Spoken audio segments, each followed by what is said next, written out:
Bonjour, c'est Ekpardieu pour l'Expert Game Art.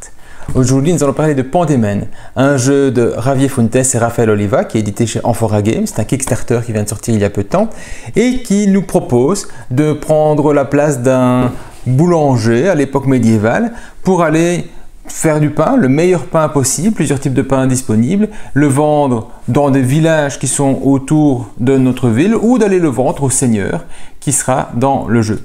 Et donc grâce à ce pain, on va avoir de l'argent et des points de victoire et on va ainsi pouvoir se développer. Parmi les 5 manches qu'il y a dans le jeu, à chaque fin de manche, on va retourner un des marqueurs ici et chaque manche va être découpée en 4 phases. Une phase de journée, puis de soirée, de nuit et d'aube. Et donc on va avoir dans chaque phase une série d'actions un petit peu différentes ou qui se recoupent. Disons qu'il y a vraiment 2 phases qui sont des phases de nettoyage et 2 phases de placement parce que c'est un placement d'ouvriers. Chaque joueur a aussi un plateau de jeu où on va retrouver les ressources qu'il a ici, avec des petits marqueurs qui vont avancer, les techniques, les manières de faire du pain, du stockage des pains qui auront été faits et des stockages de la farine, des graines qu'il aura besoin pour faire le pain. Au début de la partie, chaque joueur va piocher au hasard une carte ici qui indique ses ressources de départ. Donc par exemple ici, une eau, 2 sel, une levure et pas de lait. Il a aussi accès à 8 sous, une farine jaune et un chariot, une farine jaune et mes 8 sous qui sont ici. Alors, il y a aussi un petit modificateur selon le positionnement de chaque joueur. Le premier joueur, c'est directement ça. Le jour suivant aura une farine en plus. Ensuite, le jour suivant aura une farine et 1 sou. Et le dernier joueur aura une farine et 2 sous en plus pour avoir une certaine équité au niveau de chaque joueur par rapport à son positionnement sur la table. Ça, c'est un petit peu mon set de départ.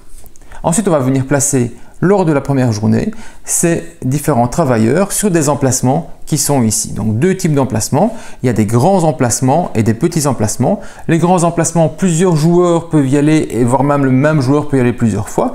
Le petit emplacement, un seul joueur peut y aller. Quand il est pris, un autre ne peut pas y aller. Une petite spécificité, c'est que cet emplacement-ci, selon le nombre de joueurs, on pourrait y aller à 3 ou à 4 seulement. Donc, il y aura une limitation, malgré que c'est un grand cercle. Mais par contre, un même joueur peut y aller plusieurs fois. Donc, un joueur va envoyer un travailleur à un emplacement et ce qui est bien fait, c'est que sur cet emplacement, vous avez les informations sur ce qu'il fait et sur ce qu'il représente.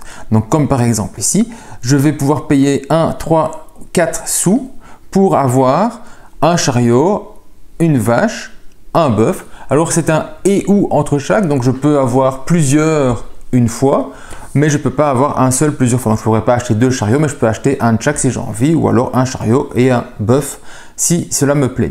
Le fait d'avoir un bœuf, une vache, un chariot, eh bien, ce sont des choses que je vais pouvoir activer pendant mon tour de jeu en retournant la ressource. Donc par exemple ici, je vais retourner ma vache. La vache, ce qu'elle fait, c'est très simple, elle fait du lait. Et donc une vache qui est activée va me permettre d'avancer de 2 ma réserve de lait. Un chariot ou un bœuf, eux, vont me permettre d'avoir des actions améliorées. En les activant, en les retournant, je vais avoir une action améliorée, on va le voir dans un instant. Et à la fin de chaque manche, les tuiles que j'aurai retournées, je vais les récupérer. Donc, ce n'est pas un one-shot, c'est vraiment un truc que je vais pouvoir utiliser, investir sur le long terme pour l'utiliser plusieurs fois. Par exemple, ici, si j'envoie mon personnage ici, je vais pouvoir avoir soit 2 eaux, mode normal, ou alors je retourne un chariot et alors j'ai 4 eaux et donc j'augmenterai automatiquement mon eau un petit peu plus loin. Voilà, très simple, l'action est placée dessus. Alors, qu'est-ce qu'on a d'autre comme emplacement? Ici, la ferme, je vais pouvoir aller chercher des grains. Donc, je vais chercher des graines spécifiques. Vous avez 4 couleurs de graines qui sont associées à 4 couleurs de pain. En fait, les graines ont des noms en tant que tels, mais on va s'arrêter sur les couleurs, sachant que on va l'utiliser plutôt dans le nom des couleurs plutôt que le nom exact du pain. Mais il y a du pain d'épeautre, du seigle, du pain de blé qui sont proposés ici. Ici, je vais payer 1 ou 2 sous pour aller chercher tout ce qui se trouve dans la colonne. Alors, évidemment, 2 sous pour en avoir 3 plutôt que 1 sou pour en avoir 2. Et ici, je dois payer 2 sous et retourner un bœuf ou retourner un chariot pour pouvoir prendre la série. Donc, si j'ai mon bœuf, en me plaçant ici, je retourne, je paye 2 sous et je vais pouvoir récupérer 4 graines supplémentaires au niveau de mon jeu. Il y a une limitation ici au niveau des graines qui seraient stockées. On ne peut pas aller plus loin que 10. Donc vous devez absolument les dépenser pour aller plus haut. Ici, le marché, c'est un petit peu spécial. Le marché, je vais aller récupérer des ressources. Donc, vous avez l'icône de marché. Important de connaître les icônes qui vont avec parce qu'on les retrouve à d'autres endroits. L'icône du marché, c'est ceci.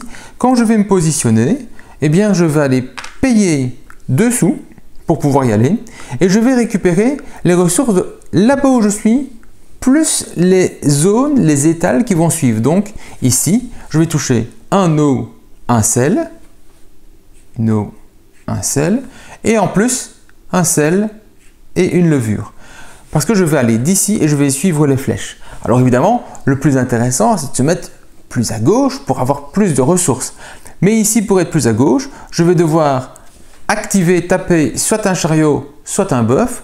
Et là-bas, tout au fond, c'est obligatoirement un bœuf. Donc si j'avais encore un bœuf de disponible, je pourrais aller ici, ou là, pour aller me prendre, en tapant le bœuf et en payant dessous, d'aller récupérer tout ce qui se trouve sur la ligne. Donc une eau, un sel, une eau, un lait, j'arrive ici et là-bas j'ai le choix. Soit je vais par là et je récupère ces deux-là, soit je vais par là et je récupère ces deux-ci. Donc je vais aller récupérer toute une série beaucoup plus importante de ressources qui me seront nécessaires pour faire mon pain. Alors il y a une spécificité, c'est que j'ai payé 2 sous, mais je peux payer plus que 2 sous. S'il y a d'autres personnages qui sont placés, un petit peu des couleurs différentes, à droite de votre position.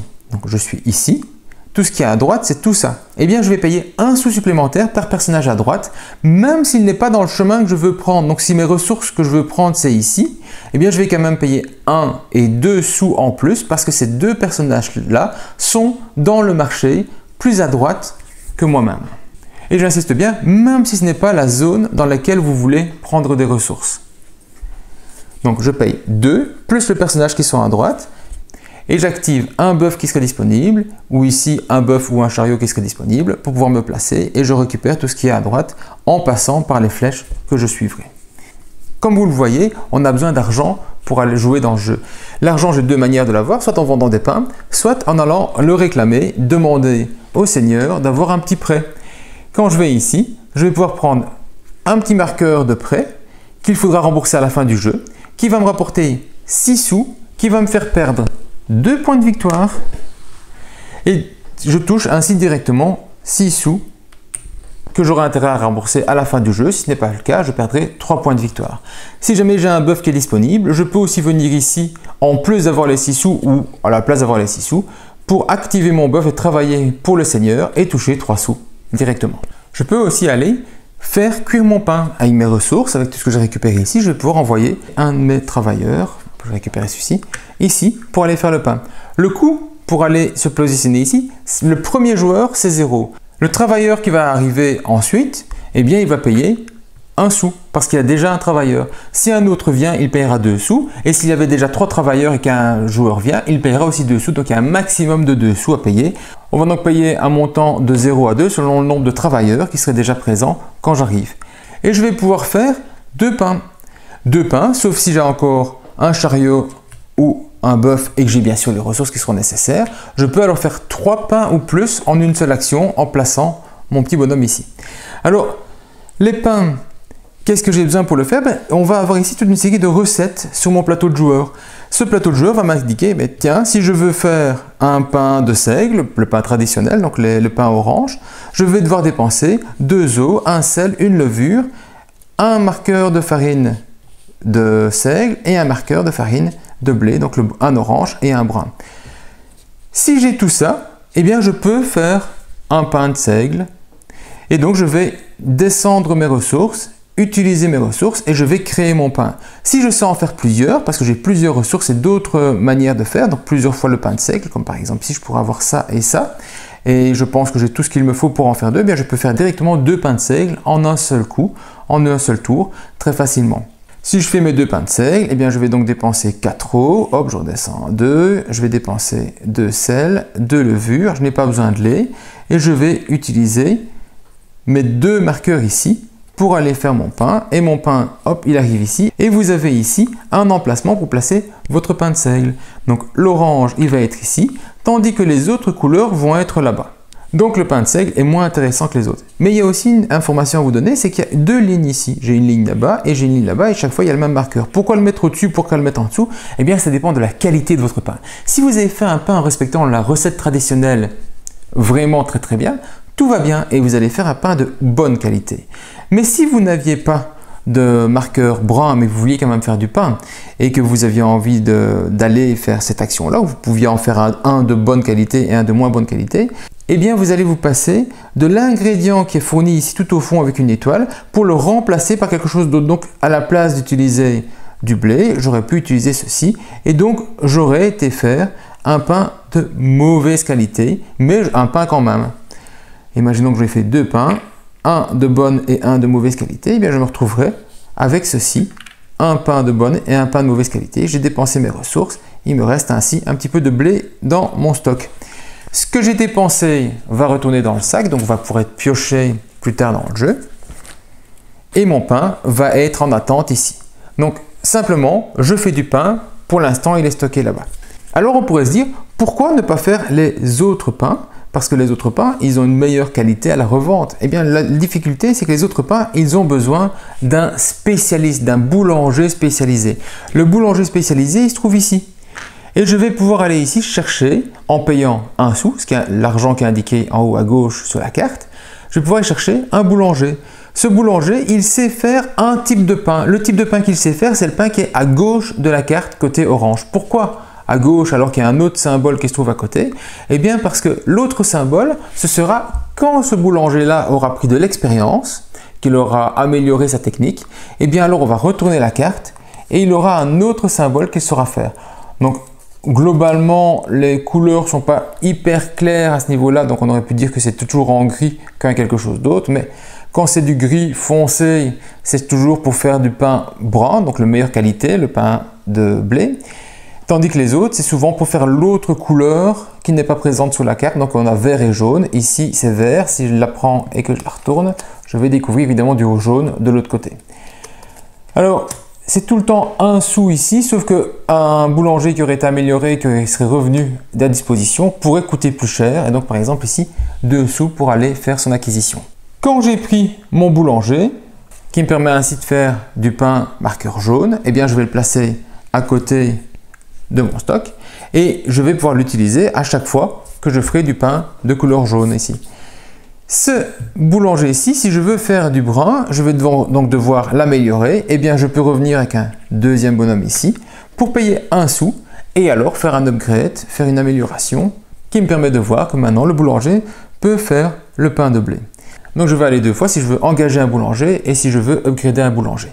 Je peux avoir plusieurs boulangers sous mes ordres, sauf qu'il faudra les payer à la fin de chaque manche. Donc, c'est comme l'argent un petit peu difficile par moment, c'est difficile d'avoir plusieurs types de boulangers disponibles. Ces boulangers-ci, ils vont aussi pouvoir être upgradés d'une autre manière. À chaque fois que je vais au four pour faire un pain que eux savent faire, donc si je me déplace au four et que je fais un pain jaune ici, je vais mettre un marqueur sur mon boulanger. Quand le boulanger aura 2 marqueurs, à la fin d'une manche, il va pouvoir être upgradé gratuitement. Donc, une manière de le faire sans payer, sans revenir ici, perdre une action pour revenir ici, c'est de le faire faire, c'est de lui faire faire plusieurs fois ce type de pain. Attention, si je vais ici que je fais 2 pains jaunes, je mets qu'un seul marqueur. Il faut aller plusieurs fois ici pour le faire, plusieurs fournées différentes. Ainsi, au moins, je pourrais avoir des marqueurs et quand j'en aurai 2, à la fin d'une manche, je pourrais donc l'upgrader. Les boulangers ici, ils ont aussi des avantages. Vous trouvez ici au milieu un petit symbole qui indique à quel moment ils ont un avantage. Alors, quand on trouve un petit chapiteau, eh bien c'est que quand on fait l'action marcher, on reçoit telle ressource en plus. Attention que si j'ai 2 boulangers qui me donnent la même ressource, je ne l'ai qu'une seule fois, cette ressource-là. Ici, ce sera quand je vendrai du pain vert, j'aurai 1 point de victoire en plus.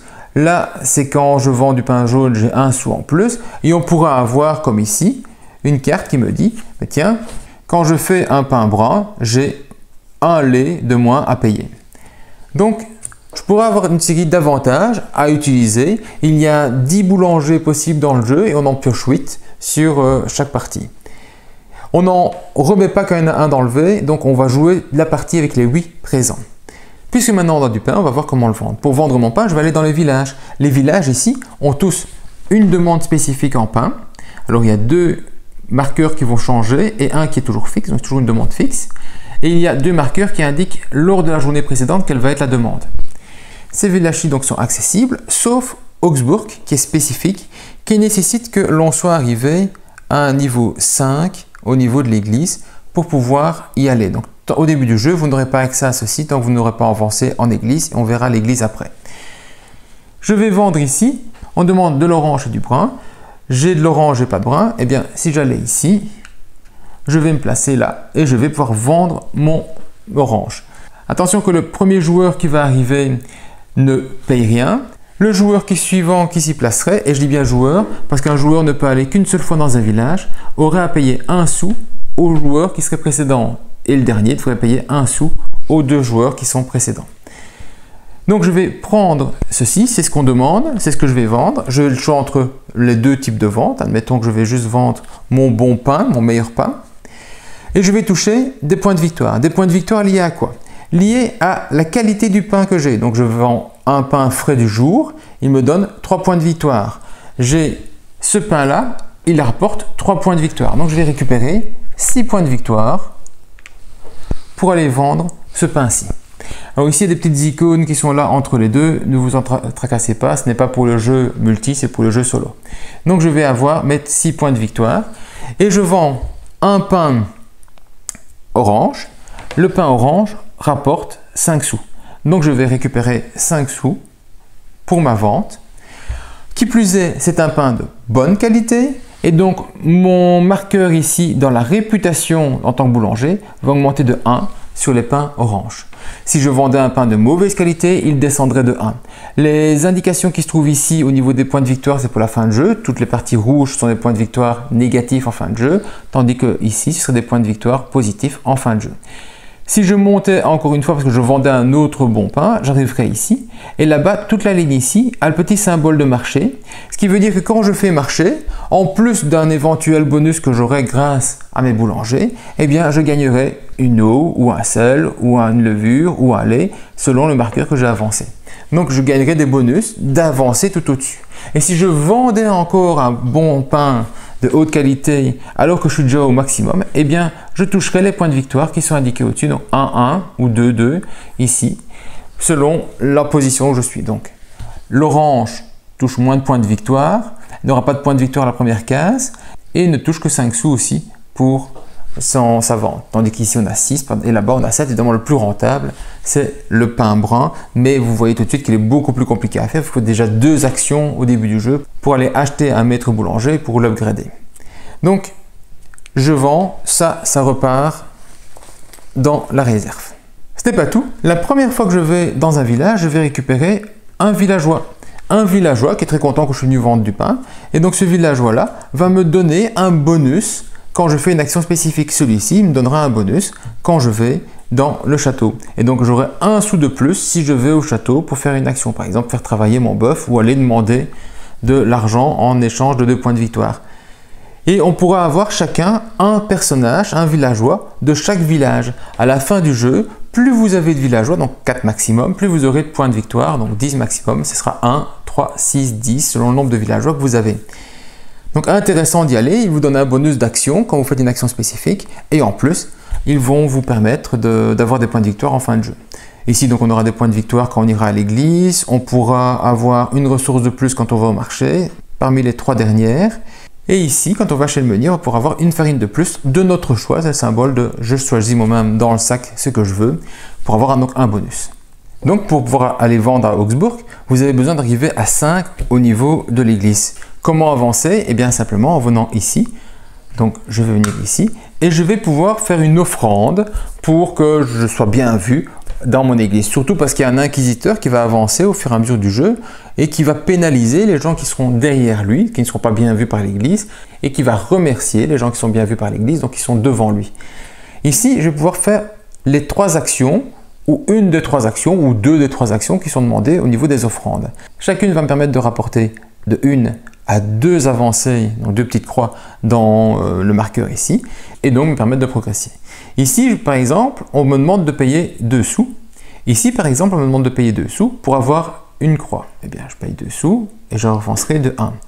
On me demande d'avoir une farine verte, je n'en ai pas. On me demande de payer 3 sous, bien actuellement j'ai les moyens, et je vais payer 3 sous aussi. Et ainsi, je vais pouvoir avancer de 3 cases, et je vais ici retirer le jeton qui a été utilisé pour le mettre de côté et remettre un autre jeton à la place. Et le prochain joueur aura donc toujours 3 choix devant lui. Par exemple ici, on demande de payer un chariot. Le chariot, c'est un chariot qui est chez vous, qui ne va pas être retourné, mais qui va être bien défaussé. Mais je peux utiliser un chariot qui a déjà été utilisé pour ce faire.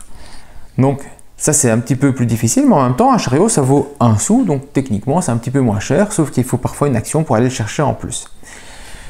Quand je vais avancer ici, tous les 3, j'aurai 2 points de victoire en plus. Donc ici, je suis avancé là, paf, je gagne 2 points de victoire. Si j'arrive ici, je vais regarder parmi les 3 tuiles disponibles et je vais voir laquelle je peux faire. Donc par exemple ici, gagner directement un chariot, un bœuf ou un boulanger sans devoir payer le coût. Eh bien, selon le développement de mon jeu, à la limite, je prendrai le plus cher, qui est un bœuf. Je récupérerai, je ne dis pas aux autres ce qu'il y avait dedans, ils le verront quand ils arriveront. Ça, je le prends, je le défausse et je prends mon bœuf en échange. Et ainsi, je vais avancer. Quand je suis ici, j'ai maintenant accès à Augsbourg. Quand je suis ici, j'ai aussi accès à autre chose. À partir du moment où je suis en 5, je peux payer de 1 à 3 points de victoire pour améliorer de 1 à 3 points. C'est-à-dire, je peux aller bénir des pains. Je suis assez connu, je peux aller bénir mes pains.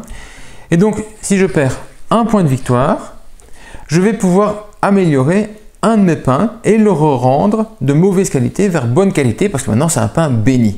Alors, pour pouvoir améliorer jusqu'à 3 pains, il faut avoir fait les 3 offrandes. Donc, avec l'offrande, je demande qu'on me bénisse un pain. Globalement, c'est ça l'idée. Donc, si je fais une seule offrande, je ne peux payer que 1 point de victoire et bénir un seul pain. Si j'en fais 2, je peux en faire 1 ou 2. Et si j'en fais 3, je peux faire 1, 2, 3 selon mes besoins. Donc, très simple au niveau de l'église. Quand j'arrive à 8, je récupère un travailleur de plus. Ce travailleur est directement disponible pour le tour où je le récupère. Donc, avancer très vite à l'église, c'est très intéressant vu qu'on gagne une action pour l'ensemble des tours qui vont suivre. Il me reste à avoir 2 actions dans le plateau jeu. Il y en a une qui est un petit peu spéciale, c'est le grenier ici. Je vais me placer là. En fait, il ne va rien se passer. C'est je me positionne ici pour qu'au petit matin, à l'aube, je récupère des ressources qui sont ici. Donc, soit 2 ressources de mon choix dans le sac, soit 3 ressources de mon choix dans le sac, mais seulement en tapant un bœuf que je n'aurais pas utilisé en journée, donc il me restera encore disponible, par exemple que j'ai été gagné dans le cours de mon jeu, et donc je pourrais dépenser un bœuf pour avoir mes 3 ressources. Mais donc ici, quand je le place, il ne se passe rien. Il n'y a que 2 positions, et la deuxième position n'est disponible qu'à 4 joueurs. Puis il me reste ici, qui est la zone de commerce en fait. Quand je me place là, je vais pouvoir aller faire du 1 contre 1.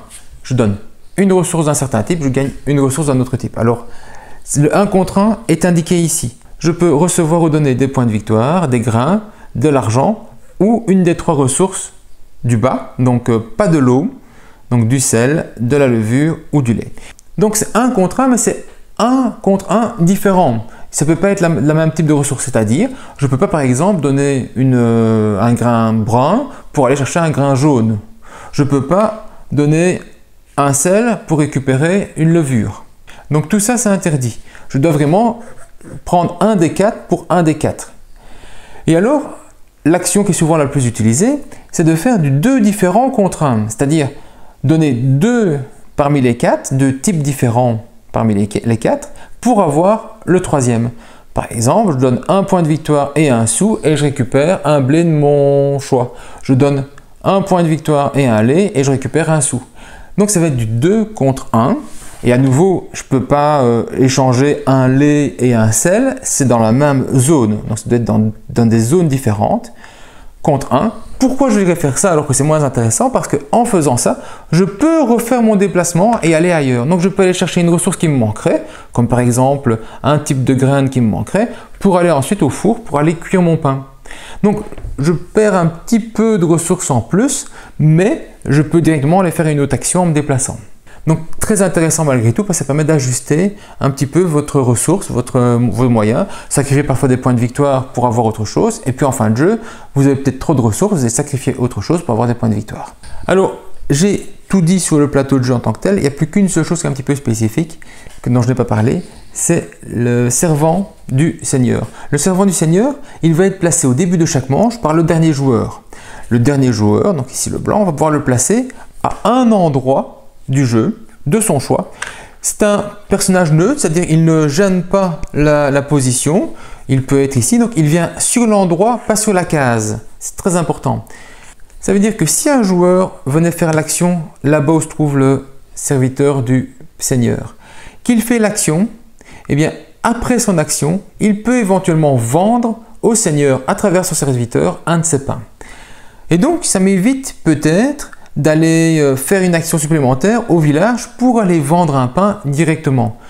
L'inconvénient, c'est que oui, je n'ai pas nécessairement les points de victoire, mais si vous regardez bien sur un village, il y a 3 points de victoire en plus pour le premier pain, il n'y a plus qu'un pain pour le deuxième, celui qui est ceci. Si je ne sais pas vendre le type de pain brun, mais que je sais vendre du vert, je gagne qu'un point de victoire de plus en allant faire une action supplémentaire au village. Et si en plus je vends celui qui est tout le temps disponible, là j'ai 0 point de victoire. Donc c'est exactement la même chose que d'aller le vendre au niveau du seigneur par rapport au gain de points de victoire. Sauf que le vendre au serviteur du seigneur, il y a un autre bonus, c'est que je vais pouvoir prendre parmi les 5 tuiles disponibles ici, une des tuiles que je vais activer. Donc par exemple, gagner une vache, gagner 2 en progression à l'église, gagner un bœuf, gagner 2 ressources de mon choix, ou par exemple ici, gagner 2 sel et 2 levures. Et si donc je vais ici, que j'ai fait mon action et que j'avais un pain qui traînait et que je décide de le vendre, eh bien je vais aller retourner, par exemple ici, 2 sel et de levure, et je vais me progresser ici dans mes ressources. Ce faisant, lui, il a acheté du pain, mais il continue ses courses. Le joueur qui a vendu ici va le mettre à un autre endroit. Cet autre endroit peut être une zone où quelqu'un est déjà positionné. Alors il n'est pas vraiment placé sur la localisation, sur la case en tant que telle, mais bien sur la zone. Donc même si quelqu'un est déjà venu ici, qu'il y a encore une place, il peut se mettre, même si les 2 places étaient prises, il pourrait se mettre, simplement il n'y a plus personne qui pourrait y aller. Donc attention, il ne bloque pas la case, il ne vient pas sur la case, il ne vient même pas à côté de la case, je ne dois pas absolument faire cette case-là pour pouvoir vendre au serviteur du seigneur, il va plutôt sur la zone qui représente la case, la localisation, et il attend que les gens passent. Très malin avec l'expérience d'arriver à bien gérer ça pour dire tiens, je vais faire quoi ce tour-ci, je pense qu'à ce moment-là, quand j'aurai mon pain, je serai à tel endroit, et donc j'irai là-bas, je vendrai chez lui plutôt que vendre au village. Peut-être parce que les couleurs ne sont pas disponibles, peut-être parce que vous n'avez pas envie d'y aller, vous avez déjà ce village, voilà, qu'importe les raisons. En tout cas, très utile et un petit peu oublié dans les premières parties, mais vous verrez qu'après, ce sera beaucoup plus malin d'aller vendre directement par ici. Quand tout le monde a placé tous ses joueurs, c'est la fin de la journée, on arrive à la soirée. À la soirée, tout le monde rentre chez lui, pof, pof, pof, y compris le serviteur ici. Si jamais j'ai des pains qui dataient du jour, eh bien, il va être dégradé, il va descendre dans la zone suivante, ici à récupérer, et donc il sera de moins en moins intéressant. Si vous avez un pain qui arrive tout au bout, eh bien il est vendu pour les animaux, c'est 3 sous, vous le touchez immédiatement et puis c'est terminé, ça repart automatiquement. Donc on va récupérer ces travailleurs, on retire le serviteur du seigneur et on dégrade son pain. Vient la nuit, et la nuit, au moment féodal, les rares qui pouvaient travailler, parce qu'il n'y a pas beaucoup de monde qui peut travailler la nuit, ce sont les boulangers. Et donc je vais pouvoir envoyer un de mes travailleurs quelque part, mais pas n'importe où, uniquement sur les cases qui ont un symbole nuit. Donc il n'y en a que 4. Je peux l'envoyer faire du pain, normal, c'est la fournée de la nuit. Je peux l'envoyer un petit peu faire un petit commerce, un petit négoce ici. Je peux l'envoyer chercher de l'eau et je peux l'envoyer prier, donc faire des offrandes à l'église. Mais la nuit c'est spécial, il y a une taxe à payer. Pour pouvoir faire une action de nuit, il faut payer 1 sou. Donc si je veux faire une action avec mon seul et unique travailleur, je ne vais pas envoyer les 5 travailleurs si j'en ai 5, je vais en envoyer qu'un seul. Je paye 1 sou, je fais l'action. Avec éventuellement, si j'ai encore un chariot disponible, un chariot que je vais retourner pour avoir plus d'eau qu'indiqué. Donc par exemple ici en avoir 4. Je peux aussi très bien aller ici. Pour faire, je paye 1 sou pour y aller et ensuite faire du 2 contre 1. Je donne 2 ressources ici pour en avoir une autre et me redéplacer ailleurs pour encore faire l'action. Donc je peux faire cette action de déplacement 2 contre 1 aussi de nuit. Normalement ça coûte beaucoup plus cher, vous payez déjà 1 sou pour le faire. Ça c'est l'action de nuit et vient l'action du petit matin. En fait, le petit matin, c'est à ce moment-ci qu'on va, hop, j'avais enlevé tantôt mais j'aurais pas dû, on va résoudre les personnages qui étaient ici. Donc mon personnage ici va pouvoir récupérer 2 graines, sauf si j'ai encore un bœuf que je peux retourner. Hop, je le retourne et je récupère dans le sac, pas à la pioche, je choisis ce que j'ai envie comme graines pour ma journée. Ça c'est fait. On va alors nettoyer le plateau de jeu, on va retirer toutes les graines qui sont ici, tous les pains qui étaient demandés de la journée au niveau du village. On va faire monter toutes les autres demandes et on va remettre tout ça dans le sac pour repiocher et recharger chaque zone.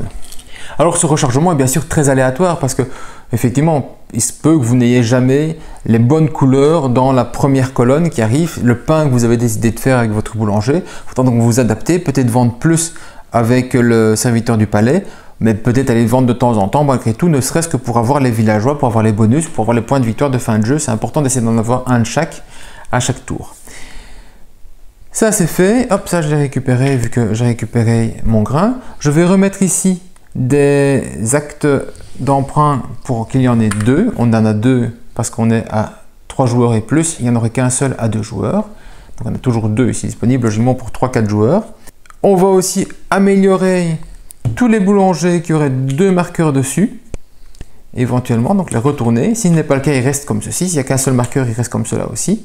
Et ensuite, on va payer pour le fait de garder notre boulanger. Et on repaye ce qui est noté en haut à gauche. Donc, si vous l'avez upgradé, vous allez payer 2 au lieu de 1 pour le garder. Si vous ne savez pas le garder et que vous n'avez pas les moyens pour le payer, eh bien, il va retourner ici, disponible pour tous les joueurs. Vous pourrez peut-être même aller le récupérer vous-même en refaisant l'action. Mais vous perdrez une action, vous allez d'abord devoir récupérer de l'or. Et enfin, on va voir le passage donc, du jour et de la nuit et on va retourner ce marqueur-ci qui va indiquer de combien avance notre inquisiteur. Ici, donc 3 cases. Alors, ici, on a du 3, du 1 et du 2, maximum c'est 3 cases.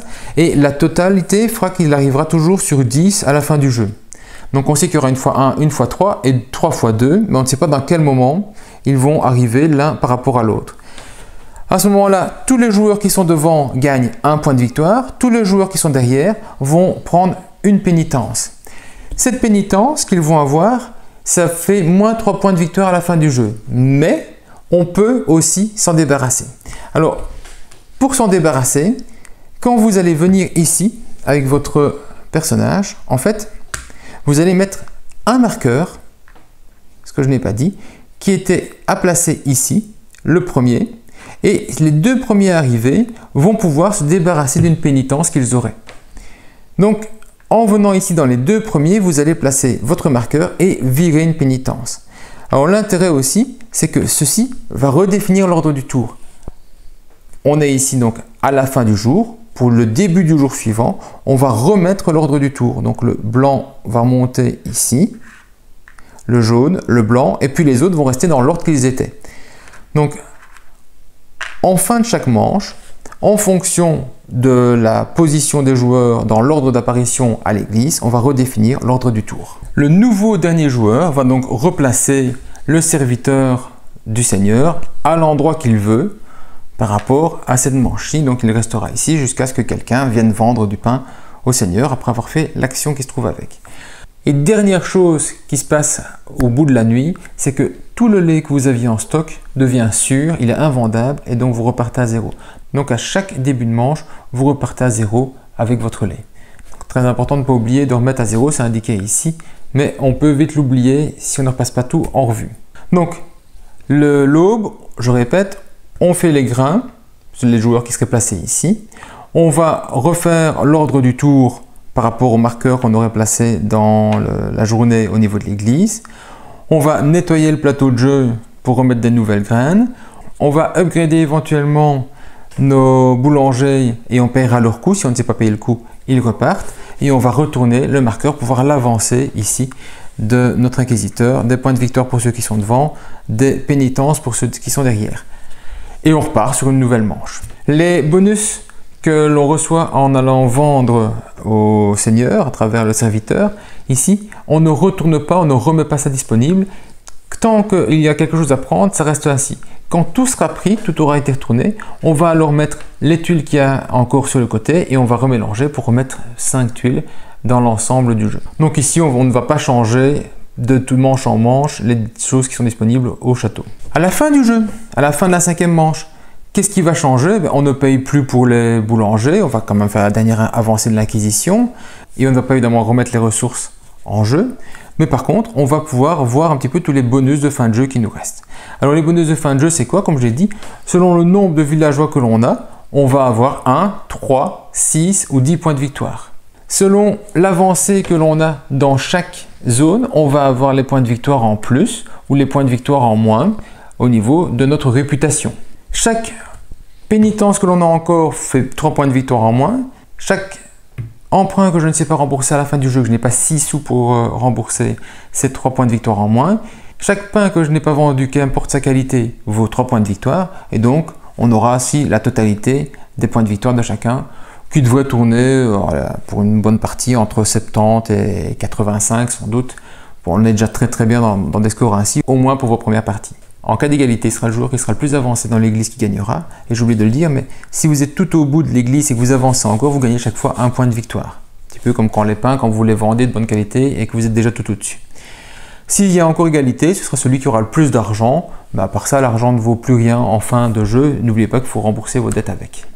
Une chose que j'ai oublié de préciser, c'est avec la vente de pain brun, donc les pains les plus difficiles à faire, ils ont un bonus de points de victoire selon le moment où vous le vendez, selon la manche à laquelle vous le vendez. Donc si vous arrivez à vendre du pain brun, du pain de blé dès la première manche ou même à la deuxième, vous aurez 3 points de victoire en plus et les points sont ainsi diminués au fur et à mesure des manches.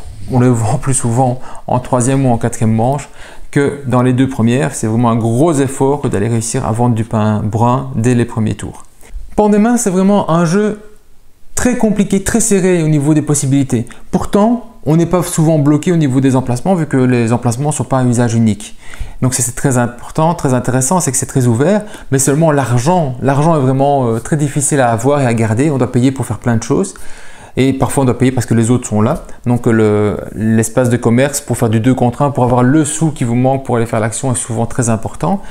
Et on va essayer d'avoir une maximisation de ces 4 coups par manche, c'est pas beaucoup, même s'il y a un coup de nuit supplémentaire. On va essayer d'éviter de faire du pain que l'on ne vend pas dans la journée, parce qu'un pain que l'on fait en journée et que l'on ne vend pas au début de la nuit va être dégradé, et s'il est dégradé, vous perdez 1 point de victoire. Le fait d'avoir un pain qui est de mauvaise qualité n'est pas très grave si vous allez à l'église pour le remettre de bonne qualité. On paye 1 point de victoire, on gagne 1 point de victoire, donc l'un dans l'autre, c'est du 0 point de victoire, mais la différence, c'est qu'on va avoir une progression. Et la progression, quand on le vendra, vu que c'est un pain de bonne qualité, évidemment, tout de suite, c'est beaucoup plus intéressant.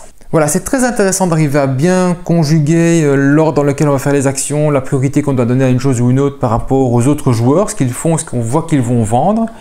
Avoir des boulangers, c'est pas toujours facile parce qu'il faut payer à chaque manche. L'argent, comme je le dis, c'est vraiment très difficile d'en récupérer. On peut faire une partie totalement sans aller chercher de boulanger en vendant uniquement du pain orange, donc du pain de seigle. Mais il faut être le premier souvent à vendre et il faut le vendre évidemment pour une meilleure qualité, pour avoir au moins un villageois à chaque endroit, ou alors aller le vendre ici avec l'assistant du seigneur. Donc ça, c'est toujours très intéressant de pouvoir l'utiliser, et bien l'utiliser, ça s'apprend avec les parties. Pour le reste, c'est un jeu complexe, qui est un jeu serré sur les 5 manches pour ne pas se faire avoir. On va à l'église, on va pas à l'église, ça coûte de l'argent pour avancer peu, ou alors il faut avoir les ressources qui tombent au bon endroit. Très intéressant, belle marge de progression. Voilà, c'est un jeu qui fait du pain, qu'on a envie de manger, qui est vraiment bien dans le thème, et qu'on a envie de rejouer pour tester d'autres voies dans un futur proche. Voilà, j'espère que vous avez apprécié. Si c'est le cas, n'hésitez pas, mettez un petit pouce bleu, abonnez-vous. Et pour le reste, maintenant, c'est à vous de jouer. Bon jeu!